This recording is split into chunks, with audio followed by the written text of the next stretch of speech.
Magandang gabi po. Ito na po yung pangatlong luto natin sa araw na ito. Kasi ginrab ko na yung opportunity dahil Sabado lang po ang off ng anak ko. Kaya tatlong putahe po mailuluto natin.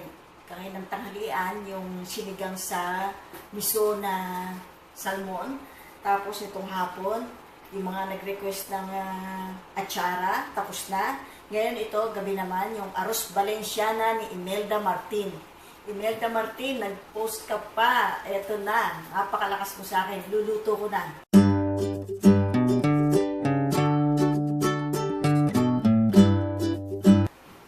Ang mga ingredients natin, hindi ako masyadong marikado. Ito, chicken wings at saka pork. Kung gusto maglagay ng atay o kahit na ano pang sa arroz Valenciana sa iyo yan. Pero ako kasi ganito ang style ko. Mas gusto ko yung ganito, simple lang at malasa naman. Ngayon, ito po, yung garlic at saka onion, red bell pepper, at saka itong carrots. Kung napansin nyo, ang daming carrots. May style po ako sa arroz Valenciana. Pakikita ko sa iyo. Ito rin po yung yung potato, bay leaf, at saka yung gata niya.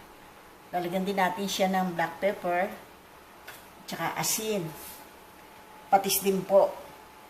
Ngayon, naglagay na po ako ng oil dito para ibubusa po natin siya. Yan ang technique dyan. Napakasarap po. At saka yung kulay niya, nagbibigay ng gandang kulay. Ito ngayon, ang technique natin dito, ibubusa natin ito. Yan ang ginagawa ko sa arroz Valenciana. Kaya marami kasi paliliitin natin siya. Kukunin natin yung kulay niya kahit di na tayo maglagay na at artificial na kulay sa arroz Valenciana. Yung kulay nitong carrots, magbibigay na siya. At saka iba ang lasa niya, mas masarap. Yan, buksan muna natin siya.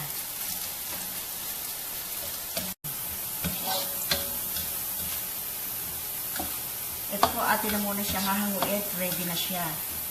Nag-fry na natin. Nakuha na natin yung kulay at saka yung lasa niya. Nandiyan na sa oil.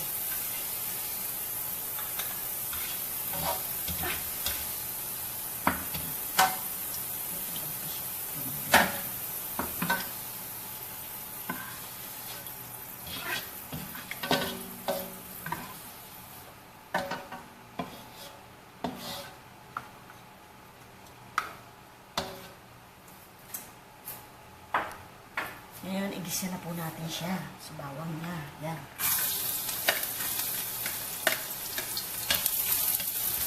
May kulay na siya. Kunti na i-add natin yung kulay sa pinakailangan.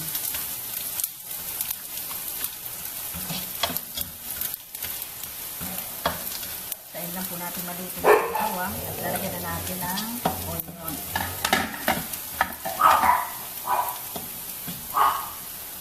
Ito, luto na si bawang. Si onion naman nilagay natin. Yan.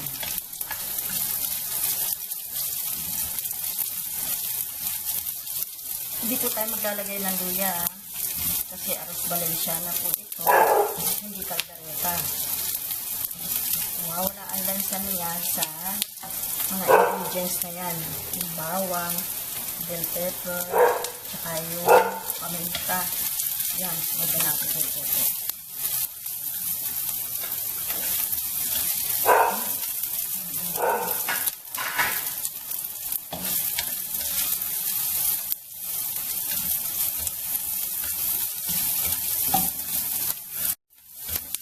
Ngayon, ilalagay na po natin itong chicken wings at saka baby bubble.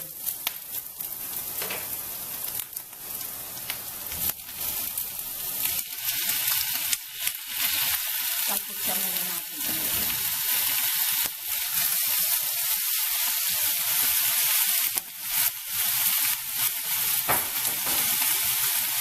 Bigyan po tayo natin silang patis, mga 2 kutsara. Ako, pansyado ko na po ito.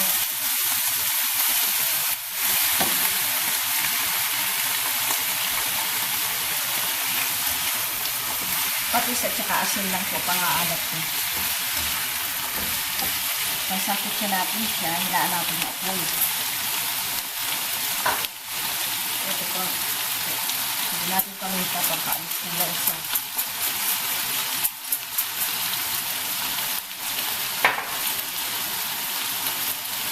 itong dilit. Nawala ka na.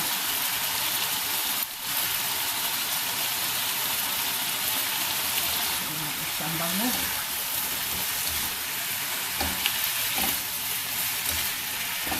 Bango yan. Sakitsa muna natin siya, takpang ko.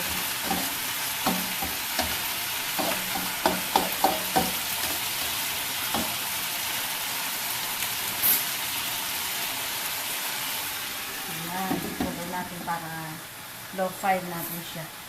Meron po tayong kaibigan, tinatanong ko ano mga brand ng mga gamit natin sa pagluluto. Minsan po, ipakikita ko sa inyo isa-isa yung mga brand niya para maituro ko sa inyo magandang klaseng lutuan. Tulad ng isa kong lutuan, kahit na natuyuan siya, hindi siya nasusunog. Ang ganda. Pakikita ko sa inyo isang araw lahat. Atin na po siyang chicken. Ang bango. Grabe. Talaga ang bell pepper nakakaalis po ng lansa. Bay leaf at saka yung paminta, sama-sama sila. Ang bango. Grabe. Mag-i-enjoy ka na ngayon, Imelda Martin. Eto na. Pinakaka-asam-asam mo iluto natin. Actually, matagal na dapat to eh. Lagyan na po natin yung pangkulay natin na dadagdag natin ng konti.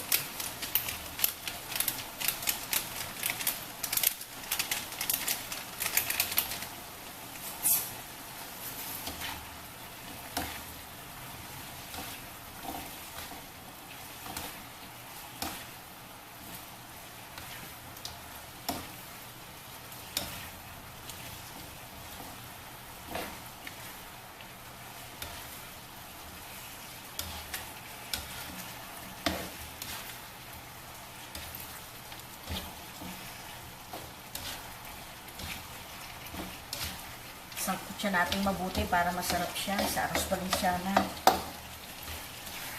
Hintay lang natin ma-absorb yung mga patis na nilagay natin sa mga laman niya. Cover ko po siya ulit.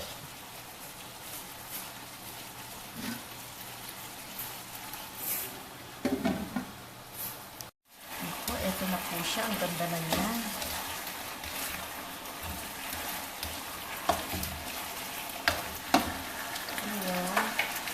I-add na po natin siya ulit. Ayan, kumain ko na siya. Lalagyan na natin si pasas. Damor marami pong pasas. Masarap. Manamis-namis ang inyong arroz valenciana.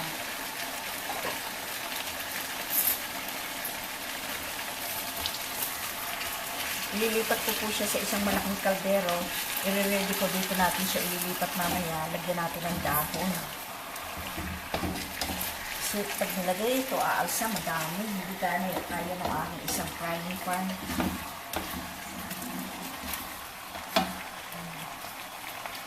Lipat po natin siya dito. Para i-ready ko siya. Para yung sa akin, lalagyan natin.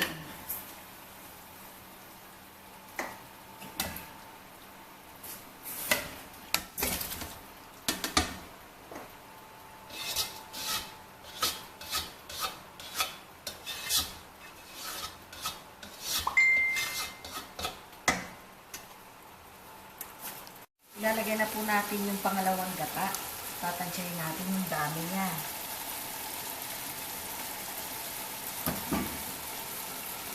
Para ilat makasain noon. Huwag muna siya marami. Kunti na muna. Ito yung purong gata. Napakasarap na arroz valenciana nito. Sira na naman ang diet.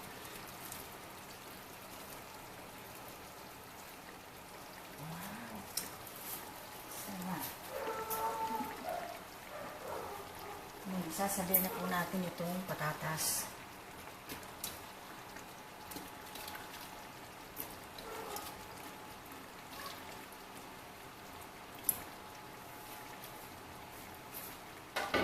dahan-dahan lang po ang lagay ng yung pangalawang gata. Baka sumobra sa tubig, lalata aros balinsyana nyo. Hindi siya masarap. Kailangan marunong kayo magbalansi unti-unti. Yung pangalawang gata, konti muna. Doon, para doon sa malagkit. Hintayin natin kumulo. Titikman ko yung alat niya. Kung tama lang. Palagay ko hindi pa kasi patis pa lang nilagay ko. Cover po natin siya. Hintayin natin siyang kumulo. Ngayon, i-arrange na po natin yung uhulma natin ng arroz Valenciana. Ito po matagal ko na stock para nga kay Imelda Martin. Walang time yung anak ko. Ilagay ko siya sa freezer. Bago ilagay sa freezer, ano po siya? Sandali. Yung sinasalab ko muna siya sa apoy para hindi siya yung malutong, hindi siya madaling mapunit. Ayan. Kailangan po makapal na makapal ilalim niya.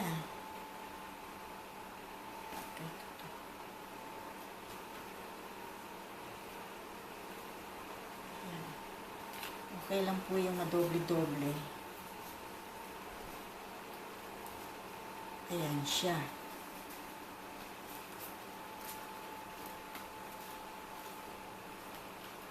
Ay, ito po titira natin pang cover. Pang cover to. Meron pa ako doon pang cover. Ito. Kuhanin natin ito.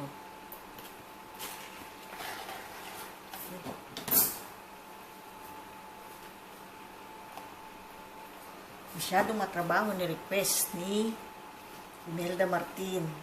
Pero maganda nga ito sa Christmas. Tsaka New Year, yung nagdidikit-dikit daw. May kasabihan yun eh. Totoo kaya yun?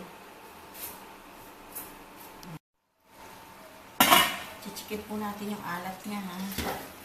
Ayan, puno na siya. Sarap nito.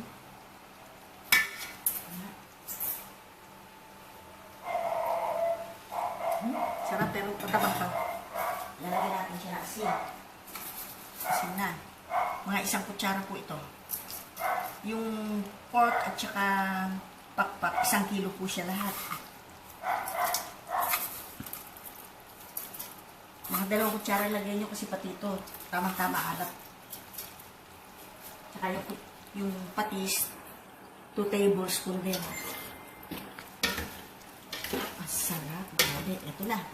Ihahalo na natin si rice. Malagkit po siya. Malagkit. 1 kilo po ito. 1 kg.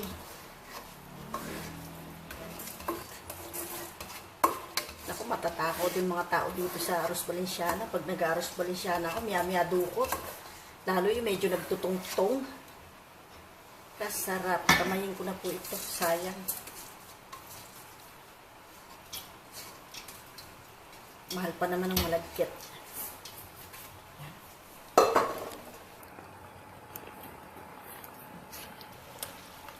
Yan na, halu-haluin ho natin siya hanggang sa ma-absorb niya yung sabaw.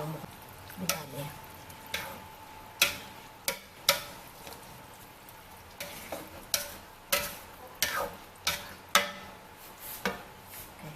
Tayo natin siyang kumulo. Halo tayo ng halo. Ito po atin siyang haluin para ma-absorb niya yung mga gata niya. Lutuin natin ng bahagya yung bigas, malagkit. Pag mga na-absorb niya na yan, ilalagay na po natin siya doon sa may frying pan na may dahon. Ganyan po arroz Valenciana. Valenciana. Ay, kasarap. Grabe. Nasa iyo yun, Imelda, kung gusto mo mag-add ng mga liver o balon-balunan. Pero ako, mas okay na sa akin yung ganito. Simple lang, malasa naman, masarap. Kung kailangan marami pa ilagay na rica-ricado, diba, meron pa nilalagay na hipon, nawawala yung totoong lasa ng arroz Valenciana. Pero nasa inyo naman yun. Kaya ating carrots, kaganda.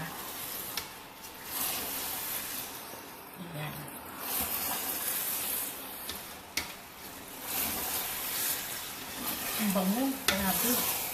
Yung tutong nito, gusto ko yung pinaghaluan ng ganito. Nanay ko pag nag-aaros Balenciana, mga araw si Inang. Kukunin ko yung kawali. Pag nasarap na niya, yung tutong. Ang sarap. Nahilig ako sa tutong.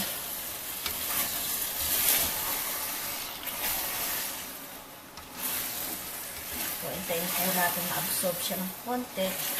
Ayan, tutong na nga siya.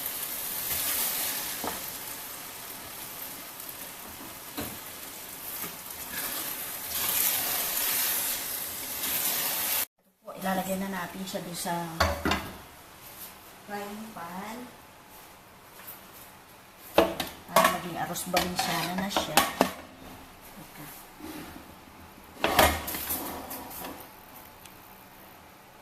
Naan ko muna siya. Wala po siya. Ang ating arroz Balenciana. Masarap yung may putong-putong.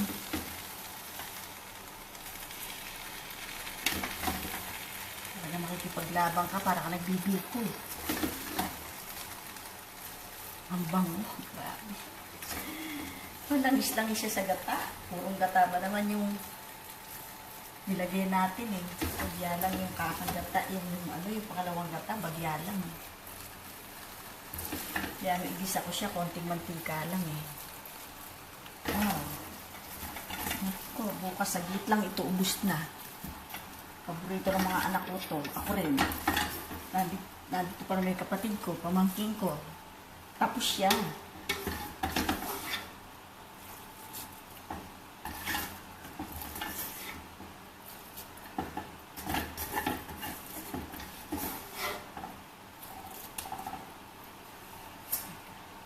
Patay na.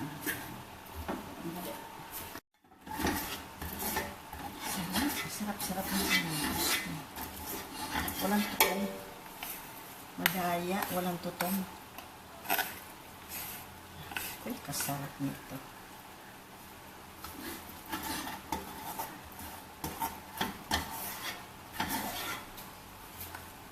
Ayan.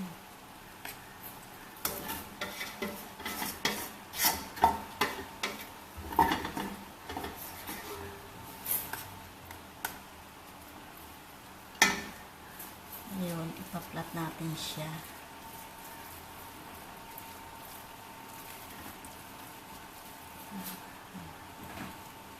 Diyan na natin sa puno muna.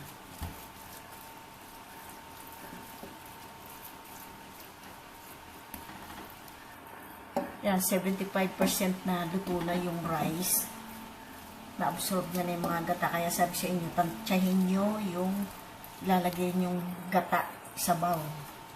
Enak na ma-absorb yung gata, tapos yung malagkit niya, hindi siya lalata. Pagka kasi arroz Balenciana malata, ay ayoko, hindi ako makain. Gusto ko yung tama lang, yung pagkakaluto ng sinain niya, ganda-ganda, ganon. Yung nakagawa pa, sayang. Bukas, saglit lang yan. Parang, ano yan, hot cake bukas. Maya-maya mga dukot.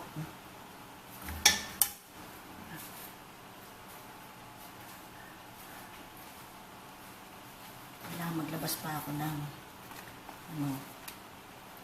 ganito, yan siya. Tatakpan natin siya.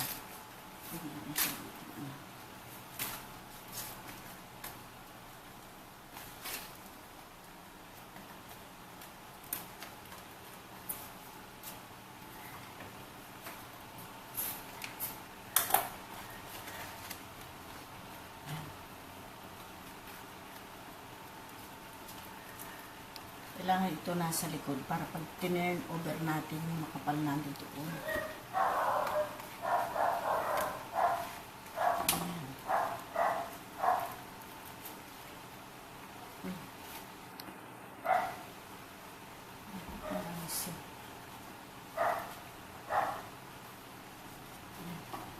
Ngayon, takpan na po natin siya. Tapos ang apoy, hindi masyadong malakas para nagpapain-in lang po tayo ng kanin na nagsaing tayo sa kalan. Ayan, kailangan po tight na tight, saradong-sarado. Ayan. Atin po sisilipin.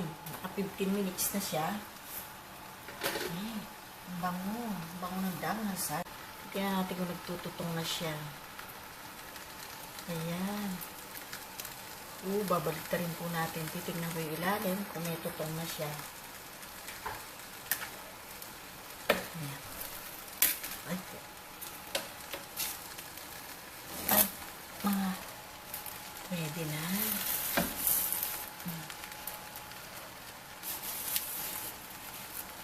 Mga 5 minutes pa. Babalik pa rin natin. Naku, yan ang madusa. Napakalaki. Kailangan ng plangga ng panalo. Cover natin. Mga 5 minutes. Babalik pa rin natin.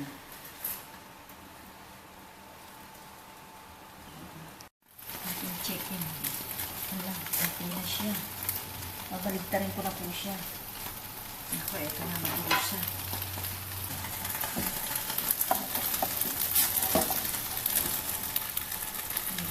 Padadaan kasi wala yung aming katulong.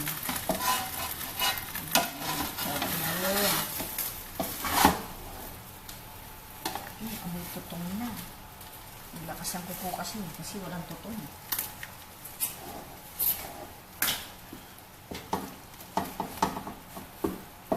Masarap pero pahirap. Kaya po. 1. Babalik pa rin natin. Ayun. Perfect. Pero yung ilalim, walang sapin.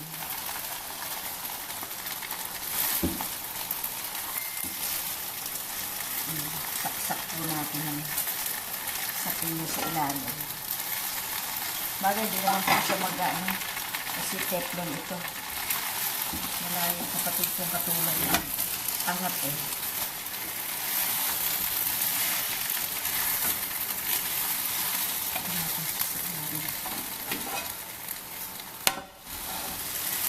Kaya makikipaglaban ka.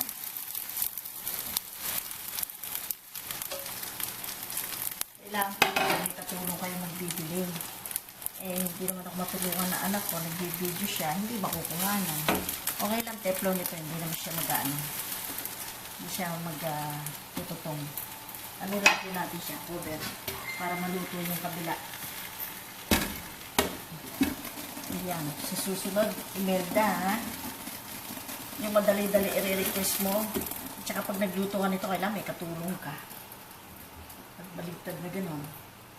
Na po, hanguin na po natin siya doon para masimpensyahan na. Ito siya. Atin siyang chichikin. Yung kabila, okay lang, wala. Wow, tama-tama lang yung tutong niya. Ang sarap na po, yan ang paborito ko. Natulog na kasi kapatid ko siya, dapat ang katulong kong turn over na ganun. Ayan. Pero okay lang, kasi teflon naman po ito, hindi siya masusunog. Ayan siya. Ang ating arroz Valenciana. Imelda Martin. Ayan. Atin na po siyang sisintensyahan, titikman, at nang nun makatulog na yung aking video man. Hindi ko alam kung alin dito kunin ko. Ang sarap. Diyos ko. Dali. Gusto ko yung may tutong siya. Yung tutong-tutong. Ito. Ang sarap. Tingnan nyo, oh, ang ganda, oh, hindi siya yung malata na yung parang lugaw. Tama lang. Yan po siya. Yan natin siya dito. Kita nyo, oh, pag lamig po niyan, maligat-ligat yan. Oh, ang ganda. Naku, sira ang diet. Naku, parang lechon. Mabilis sa handaan ito eh. Yan po siya. Oh, ubusin ko ta. Ayan. Okay, sarap tutong. Tutong ka, aking ka. O kasi mag-aagawan sila sa tutong, mauna na ako. Naku. Ang sarap. Yan si Tutong. Iyan. Naku. Grabe. Bahala si Batman na naman.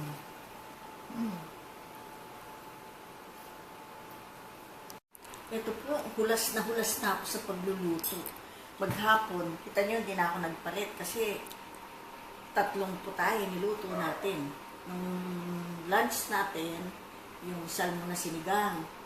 Tapos, nung 4 o'clock, 5 o'clock, yung atsara. Ngayon, ito naman. Hulas na po ang beauty ng lola nyo. Ngayon, ito na. Ito talaga bang napakasarap. Hindi ko alam. Yung Tutong, si Tutong. Iyan, baka maunahan ako ng aking mga kasama rito. Talaga naman, kita nyo, oh, ganyan tayong arroz Valenciana. Hindi siya yung malata na parang lugaw. Pag lumamig pa ito, lalong masarap. The more na nagtatagal po ito, masarap. Ito na po, titikman na po natin. At ako'y takaw na talaga.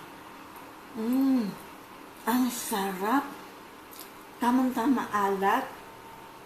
At saka yung tamis ng pasas na nilagay natin. At saka itong yung gata na nagbigay ng flavor niya. Lahat ng mga sangkap nagbigay ng flavor na napakasarap. Harap. Alam mo, unahan dito. Parang gusto ko nang kamayin si Tutong. Hanggat mainit kasi pagka lumamig, titigas na siya. Ito na po siya. Yan lang, buo pa yung ngipin ko. Iyan ang gusto ko. Harap. Grabe ah. Sulit yung request mo, Imelda. Harap lang Tutong. Tingnan mo mabuti. May mga nag-aaros Valenciana, parang lugaw. Pero siya, tingnan mo yung rice niya. Maghihiwa-hiwalay na buo-buo, makikita mo. Oh. Pag lamig niyan, the more na tumatagal, ang sarap. Sarap talaga. Ang bigat sa tiyan to, gabi. Bukas, manda. Kunin ko lahat ito kasi pag malamig na, hindi na siya masyadong masarap. Pero masarap din. Gusto yung matigas na ng miyaw-miya. Tapos yung pasas niya, sarap. Ito kalaban ni Batman to. Yan ka. Mga kapatid ko na lang dyan. Ay, ang sarap talaga naman. Kundi lang gabi, naku. Mauubos to. Kaya naman hindi matuna. Naku, pasensya na kayo. Hindi ko kayo na kang kumain kasi sobrang gabi na, late na. Sa mga kababayan po natin, mga kaibigan natin, nasa lahat ng sulok ng buong mundo. Ino-offer ko po sa inyo ito para sa Christmas at New Year. Alam ko pong marunong kayo magluto nito, pero baka hindi ganitong style. Subukan niyo po yung ganitong style, pati yung niluto ko kanina na atsara. Ay, ang sarap po. Pwede pong paregalo. Ito naman, pwede niyo ihanda. Sabi nga ni Imelda, magpapasko na, ihanda niya. Hindi siya mapapahiya.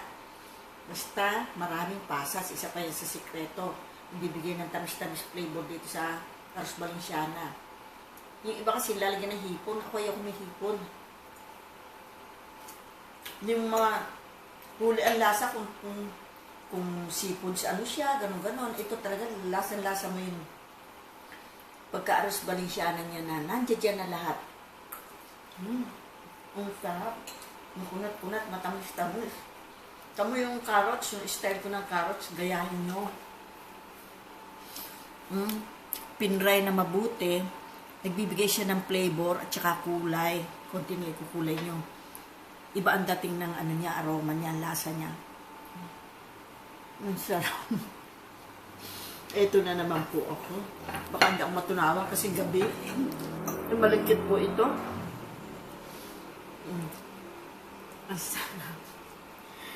Pasensya na po.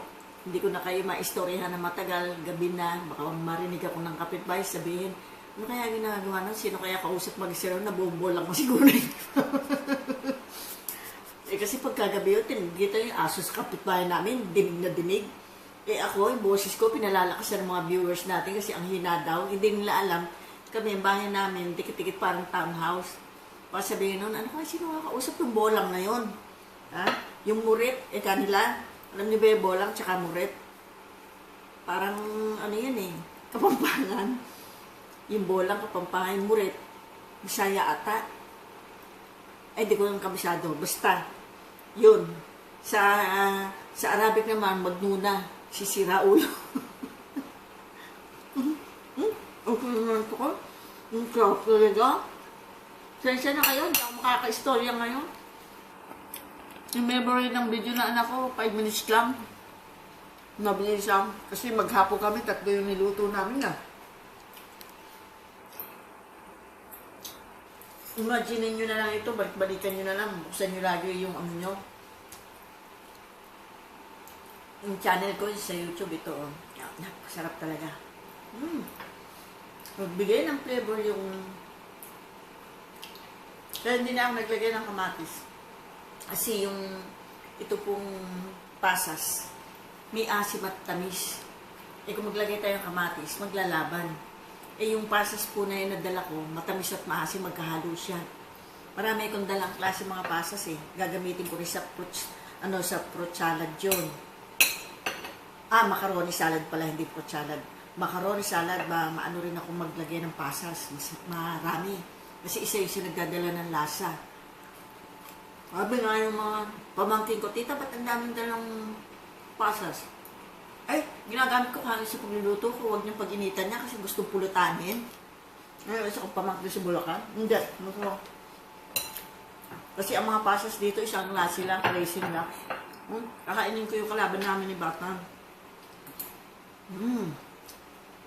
Sarap. Grabe. Buti na lang buo pa ko yung ngipin ko. Hili ko sa mga matutong-tutong. Sarap talaga ng tutong. Grabe. Yung mga viewers kong nanonood sa ating gabi, matatakaw kayo dito. Grabe sarap. Habang nagtatagal ko ito, ang sarap. Maniwala kayo. Talaga napapansin nyo, yung mga kalaban ni Batman masyado, hindi ko siyang pinapansin kasi ang lasa niya nandito na yan. Wala yung aking alaga, si Sam. Nakyat na sa kwarto namin, inantok na. Katabi ko po yung matulog yung mga yan. Kaya mga anak-anakan ko. Ang harap ng tutong. Grabe. Narinig yung langot-ngot. Buti na lang, uupo yung aking ngipin. Langot na lang. Parang mauubos ko na. Ano ba yan?